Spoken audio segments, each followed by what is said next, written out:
Sir, মেয়ে মানুষ হলো একটা খেলার জিনিস। আপনার কথা মানে বুঝতে পারলাম না। স্যার, আমি বুঝিয়ে বলতেছি। যেমন ধরেন, যুবতী মেয়ে রয়েছে ফুটবলের মতো, একজনের পিছে সবাই দৌড়ায়। আর প্রাপ্তবয়স্ক মেয়েরা হলো ক্রিকেট বলের মতো, একজনের পিছনে 2-3 জন দৌড়ায়। আর বয়স্ক মহিলারা হইলো টেবিল টেনিসের মতো, এ ধাক্কা দিয়া ওর কাছে দেয়, ও ধাক্কা দিয়া ওর কাছে দেয়।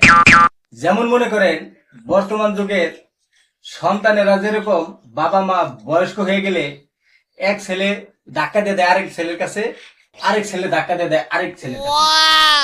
ও আচ্ছা, আমি আপনাকে শেষবারের মতো আর একটা প্রশ্ন করব। এই প্রশ্নটা যদি সঠিক উত্তর দিতে পারেন তাহলে আমি আপনার চাকরির বিষয়টা ভেবে দেখব। এখন আমি যা বলবো তার উল্টোটা উত্তর দিতে হবে। জি স্যার, বলেন। Good, bad, loose, open, right, wrong, poor, rich, full. ফল। আরে আমি ইংরেজিতে ফুল বলছি, ফলের কথা বলিনি। আমি ইংরেজিতে ফলের কথা বলছি। দূর মিয়া, চুপ করেন। বাহ, কথা বলে। আপনি তো একটা পাগল। আপনি তো একটা সুস্থ মানুষ। এই মিয়া, আপনি কি চুপ করবেন? আপনি কি কথা বলবেন? স্টুপিড কোথাকার। জেন্টলম্যান। আপনি রিজেক্টেড।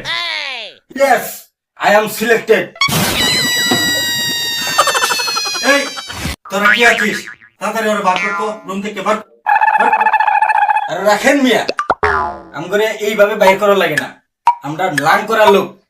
আমগর মিয়া জুতার মালা গলায় দিলে হারে আমগর মান সম্মান কমে না। আমগরে সসম্মানে গাছ ধরে বাইর করলেও আমরা অপমান হই না। রাখেন আপনার করলাম না আপনার